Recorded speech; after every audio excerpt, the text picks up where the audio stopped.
el tema al doctor Ricardo Ortega, director del Departamento de Derecho de la Universidad Iberoamericana de la Ciudad de México. Con el gusto de saludarte, doctor Ricardo. ¿Cuál es el principal reto para arrancarnos en la charla hablando del combate al cobro de piso? ¿Es cambiar la ley o es justamente hacer valer la ley? Con el gusto de saludarte, doctor. Bienvenido. Gabriel, ¿qué tal? Muy buenas tardes a ti y a tu auditorio. La verdad es que tocas un tema de la mayor importancia y creo que en entender a la extorsión eh, nos obliga a cambiar los enfoques bajo los que tradicionalmente se ha entendido este delito. Voy a tratar de plantearlo en estos términos. Mira, la extorsión, cuando hablamos de la Ok. extorsión, nos enfrentamos a esto que se denomina como un fenómeno criminal complejo. En ese sentido, me parece que algunas fiscalías, algunos gobiernos estatales han apostado por ejemplo, crear fiscalías especializadas o generar agravantes o endurecer las penas para la realización de este delito. Con toda honestidad, creo que esa no puede ser la solución. Es decir, porque se sigue pensando, es decir, creo que en el imaginario de muchas autoridades se sigue pensando en la extorsión con la lógica de persecución caso a caso, ¿no? Es decir, como pensar que si la ciudadanía Ujú. denuncia más casos, eso va a combatir un delito de las características de la extorsión. Y esa forma de pensar y atender el tema de la extorsión, a mi juicio, se encuentra completamente rebasada y es, como ha demostrado en los últimos años, ser profundamente inefectiva. ¿Qué es lo que entonces habría que hacer frente a un Claro. delito como la extorsión? ¿No? La extorsión es un fenómeno criminal complejo en donde operan generalmente estructuras organizadas y esas estructuras organizadas muchas veces se encuentran incluso integradas tanto por personas que se dedican a actividades delictivas como por integrantes de los gobiernos, ¿no? Como lo ha demostrado, por ejemplo, el operativo Enjambre, ¿no? Es decir, hay un proceso de infiltración de las Ujú. instituciones del Estado que forman parte de estas redes de criminalidad que, pues obviamente para ser desarticuladas, requieren de un proceso de investigación que es distinto a las fórmulas tradicionales que realizan las fiscalías.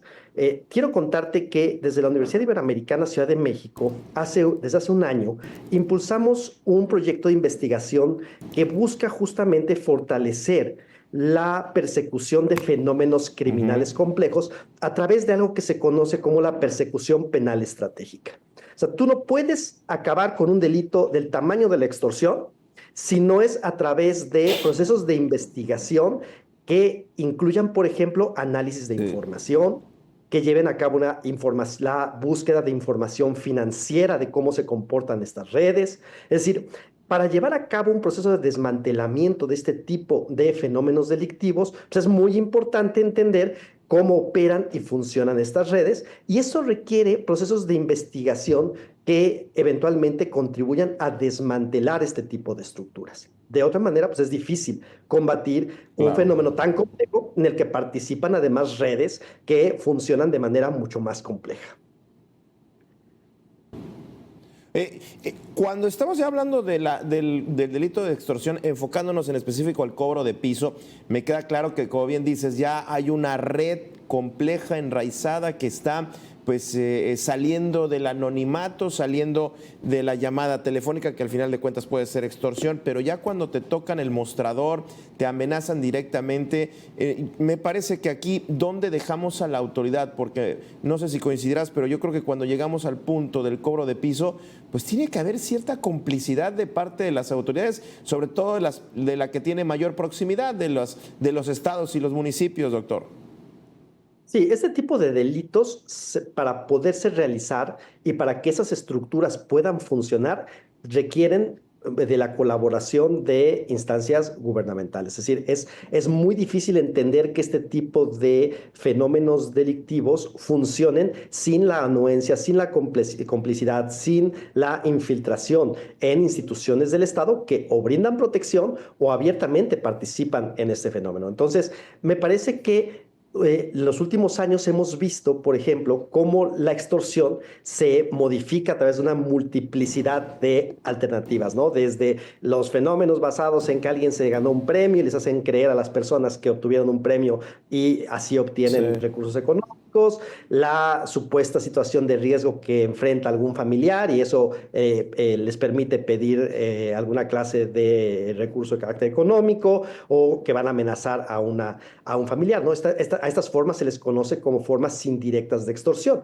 Y como tú bien dices, hay otras formas de carácter más directo que tienen que ver con el derecho de piso o, por ejemplo, también entender cómo la extorsión forma parte de una actividad de las muchas que realizan los grupos delictivos que a veces diversifican las actividades que realizan y en donde la extorsión se convierte en un medio que les permite también obtener más recursos. Entonces, creo que el gran reto que tienen las instituciones del Estado vaya. consiste en dejar de asumir que crean una fiscalía especializada, que incluso estableciendo algún número para presentar una denuncia, eso va a solucionar un problema tan complejo, ¿no? Es decir, creo que el gran problema en términos del Claro. enfoque que caracteriza a las autoridades es que finalmente se sigue pensando en la extorsión como un elemento aislado.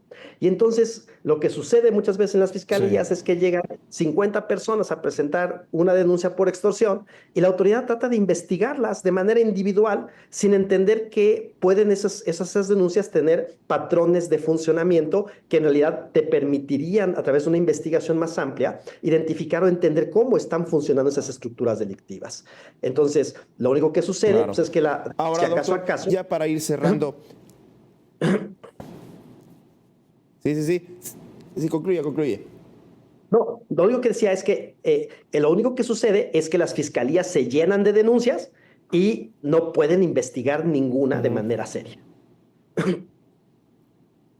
Sí, están todas totalmente saturadas. Ahora ya para ir cerrando, parecería que no tiene absolutamente nada que ver una cosa con la otra, pero lo quiero abordar. Ayer con pues doble homicidio en la Ciudad de México, pues es un golpe muy duro. En el otro extremo, las extorsiones y estos delitos que parecerían cosa de todos los días, que a mucha gente le suena el celular y le intentan extorsionar y que mucha gente diga, ¿para qué voy? En estos dos extremos que está la extorsión, bueno, ya el cobro de piso ya es, como bien dices, algo mucho más directo que implica, pues como bien dices, una red y pues esta afrenta a los funcionarios. ¿Cómo quedan las autoridades? ¿Cómo queda el Estado teniendo en cuenta pues que por un lado tenemos un delito en la extorsión que ronda casi el 100% de impunidad de cifra negra y pues esto otro que estamos viendo que está ahí pulsando la violencia homicida?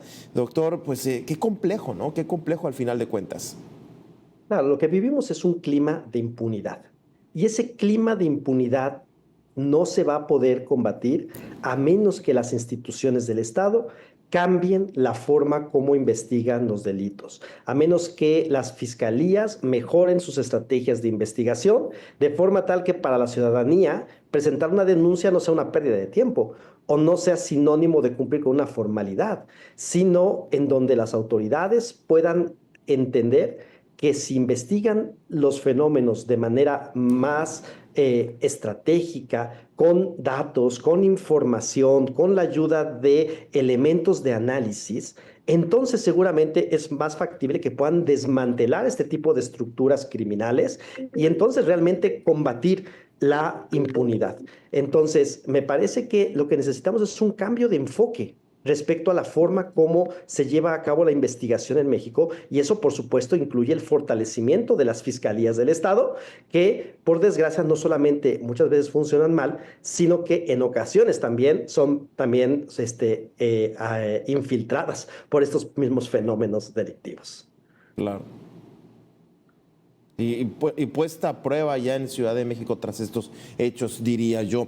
Doctor Ricardo Ortega, muchísimas gracias por habernos pues otorgado esta charla. Seguimos, por supuesto, atentos. Muchísimas gracias. Nosotros vamos a hacer una breve pausa y regresamos con más.